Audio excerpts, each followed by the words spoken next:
요셉은 이집트의 제2인자가 되어 풍년 기간 동안 흉년에 대한 준비가 잘 되게 하기 위해 전국을 순회하며 일을 합니다. 이제 바로의 꿈과 요셉의 예언대로 7년간의 풍년이 시작되었습니다. 그는 세금으로 거둔 곡식들을 성의 많은 창고들에 저장하게 했습니다. 걷어들인 곡식은 바다에 모래같이 많아 더 이상 측량할 수 없을 정도가 되어 결국 통계를 포기할 정도가 됩니다.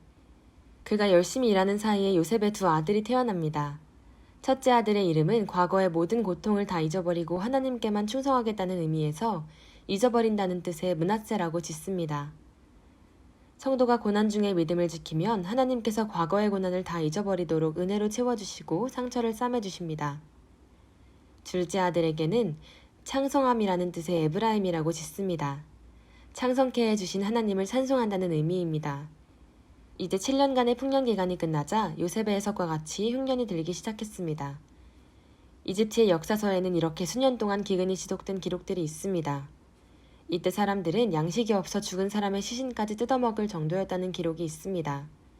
그런데 이번에는 흉년이 매우 심하게 왔지만 이집트의 백성들은 굶을 염려 없이 요셉 총리에게 가서 양식을 마음껏 사서 먹을 수 있었습니다. 우리도 요셉과 같이 평소 실력과 믿음을 잘 준비하여 경제적, 영적 기근에 허덕이는 사람들을 살려나가면 좋겠습니다.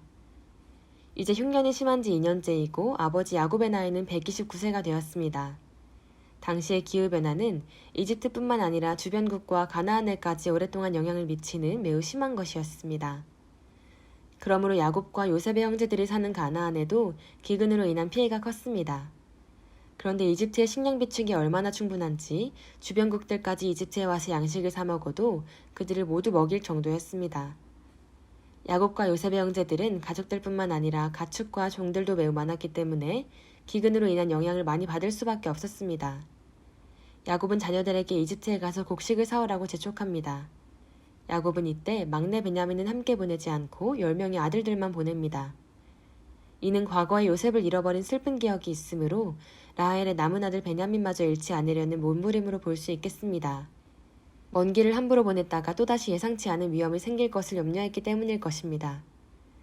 이렇게 해서 요셉의 형제들이 결국 요셉을 다시 만나게 됩니다. 그런데 요셉 총리를 만난 형들은 그를 전혀 알아보지 못합니다. 요셉은 17세에 팔려갔었지만 이미 39세가 되었고 요셉이 이집트인 복장을 하고 있고 이집트 말을 하면서 통역을 통해서만 말을 하니 형들은 전혀 눈치채지 못한 것입니다. 또한 이집트의 총리를 감히 똑바로 자세히 쳐다볼 수 없었기 때문에도 더욱 그럴 것입니다. 반면에 요셉은 자기 형제들을 바로 알아봅니다. 그는 형들의 용모와 말씨를 보고 알 수 있었을 뿐만 아니라 곡식을 사러 오는 사람들의 인적사항을 미리 확인하고 만나기 때문에 그들을 몰라보기는 매우 어려운 것입니다. 아마 국사의 바쁜 총리가 변방에서 밀려오는 수많은 곡식 구매자들을 일일이 만나고 협상했을 가능성은 낮아 보입니다. 그러나 그는 형제들을 알아보았기 때문에 그들을 접견하러 일부러 나왔을 수 있습니다. 요셉은 왜 총리가 되어 9년이 지나도록 열흘 정도만 갈 수 있는 고향집에 한 번도 다녀가거나 연락을 하지 않았을까요? 아마도 하나님께서 허락하지 않으셨기 때문인지도 모릅니다. 혹은 총리 일을 최선을 다하여 하느라 따로 시간을 내지 않았을 수도 있습니다. 무엇보다도 연락을 하면 형들과 교통하며 지내야 하는데 그들이 자신을 노예로 팔았던 사실을 회개했는지 확인도 안 하고 용서할 수는 없었던 것 같습니다. 요셉은 가나안에도 흉년이 들어 양식이 떨어지면 형들이 양식을 사기 위해 반드시 올 것이므로 자연스럽게 그들을 만날 날이 올 것을 확신하고 기다리고 있었던 것이라 할 수 있겠습니다. 그날에는 형들이 회개했는지 확인할 방법이 있습니다. 그들이 회개하지 않았다면 회개할 수 있도록 한 후에라야 그들을 용서해주고 싶은 것 같습니다. 요셉은 총리로서 힘이 있으니 그가 원하기만 하면 형들에게 충분히 일을 실행할 수 있는 것입니다. 곡식을 구하러 온 요셉의 형제들은 이집트의 총리 요셉 앞에 나아가 바닥에 엎드려 절을 합니다. 그때 요셉은 11곡식단이 자기의 곡식단에 절했던 꿈이 떠올라서 하나님의 섭리의 오묘함을 깨닫고 감탄하게 됩니다. 참으로 요셉의 꿈이 그대로 이루어지게 되는 순간입니다. 그리고 반복된 꿈에 부합하게 형들도 앞으로 그에게 반복해서 절하는 일이 발생하면서 이 예언은 점점 더 철저히 성취되어 갑니다. 요셉은 그들이 형들인 것을 알면서도 자신을 공개하지 않고 그들에게 엄하고 혹독한 신문을 시작합니다. 이는 형들에 대한 복수심 때문이 아니라 그들이 자신을 벌인 행위를 회개했는가 알아보기 위해서 미리 계획한 대로 하는 것뿐입니다. 요셉은 너희는 정탐꾼들이지 하고 그들에게 누명을 씌웁니다. 형들은 정탐꾼으로 몰려서 위험할 수 있다는 생각에 요셉의 의도에 끌려서 줄줄이 가족의 소식을 말해줍니다. 이 과정에서 그들은 막내는 아버지와 함께 있고 남은 한 명은 없어졌다는 실토까지 하도록 만듭니다. 요셉은 아마 자신을 노예로 팔아버린 것을 떠올리게 하려고 형제가 몇 명인데 12명이면 막내는 집에 있고 남은 한 명은 어디 있는데? 하는 식으로 계속 질문해서 결국 그들이 11번째인 자신에 대해서 생각하게 하고 이야기하도록 유도했을 가능성도 있습니다. 그리고 요셉은 그들이 정탐꾼이 아니고 정말 형제들이 맞다면 막내를 데리고 와서 이를 증명하라고 하는 이상한 논리를 펴니다. 요셉이 동생 베냐민을 반드시 데려오게 하려는 데에는 두 가지 목적이 있습니다. 첫째는 그가 동생 베냐민을 많이 보고 싶었기 때문일 것입니다. 요셉과 베냐민은 15에서 17세 정도 나이 차이가 나므로 요셉이 종으로 팔려올 당시 베냐민은 1에서 2세 정도의 귀여운 아기였습니다. 요셉은 라헬 엄마가 죽어서 형제들 사이에서 외로웠고 또한 같은 배에서 나온 엄마 없는 동생 베냐민이 불쌍하고 가슴 아팠던 기억이 있습니다. 그는 종으로 팔려와서도 형들이 자신과 한 배에서 나지 않았다는 이유로 베냐민마저 괴롭히면 어떻게 하나 하는 근심이 없지는 않았을 것입니다. 그는 고향을 떠나 있던 동안 늘 귀엽고 불쌍한 동생이 많이 보고 싶었는데 이를 참고 지내온 것입니다. 또한 이미 20세가 넘었을 동생이 어떻게 변했는지 확인해보고 싶은 마음도 컸을 것입니다. 그러므로 그는 동생을 데려오는 것을 꼭 성사시키려 하는 것입니다. 요셉이 동생 베냐민을 데려오게 하려는 두 번째 목적은 그가 베냐민을 누명씌워서 노예로 잡으려 하기 때문입니다. 형들이 전에는 자신을 노예로 팔아버렸는데 이번에 그가 베냐민을 노예로 잡으면 그들이 어떻게 하나 보려는 것입니다. 자신을 버린 형들이 이번에도 베냐민을 버리는지 확인하고 싶었습니다. 이것을 확인해야 하는 이유는 이제 그가 형들을 용서해야 하는 때가 왔기 때문입니다. 그런데 형들이 단순히 미안하다고 잘못했다고 반성하고 회개하는 말을 한다 해도 이것이 진정인지 확인하고 싶은 것입니다. 그러므로 베냐민을 자신과 똑같이 노예로 붙잡아 버림으로써 이를 보는 형들이 베냐민을 꼭 구하려고 노력하는지 자신을 버린 것과 같이 그를 포기하고 그냥 가버리는지 정말 확인하고 싶었습니다. 그러므로 요셉의 계획을 위해서는 그들이 꼭 베냐민을 데려와야 하는 것입니다. 요셉은 막내를 데려오라는 자신의 명령이 가벼운 것이 아니라는 것을 증명하기 위해서라도 그들을 3일간 옥에 가두어둡니다. 형들은 총리의 신문이 요셉을 버린 것을 떠오르게 하고 일이 점점 꼬여가고 옥에 갇히는 등 괴로운 일들이 생기면서 자신들이 요셉에게 오지른 짓을 했던 것을 반성하고 회개하게 됩니다.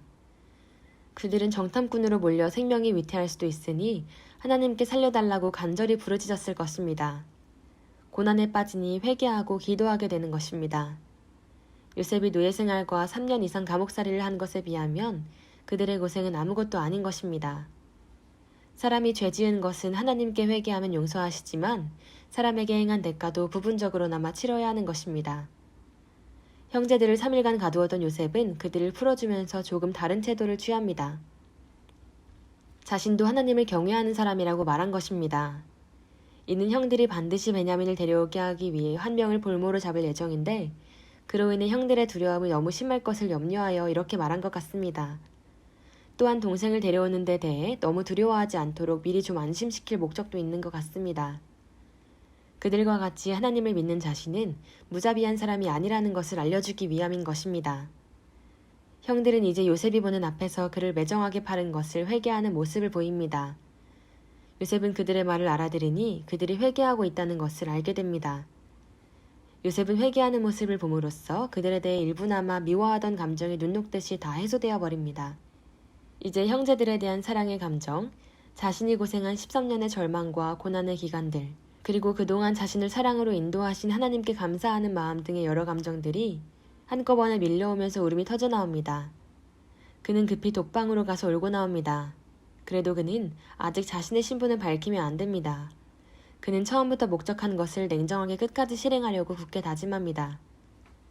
요셉은 울고 나와서 시므온을 볼모로 잡아 가둡니다. 볼모를 잡으려면 첫째 아들을 잡는 것이 대표성이 있어 보이지만 르우벤이 요셉을 해치는 것을 반대하던 사람이므로 그를 빼고 나서 둘째인 시므온을 결박한 것 같습니다.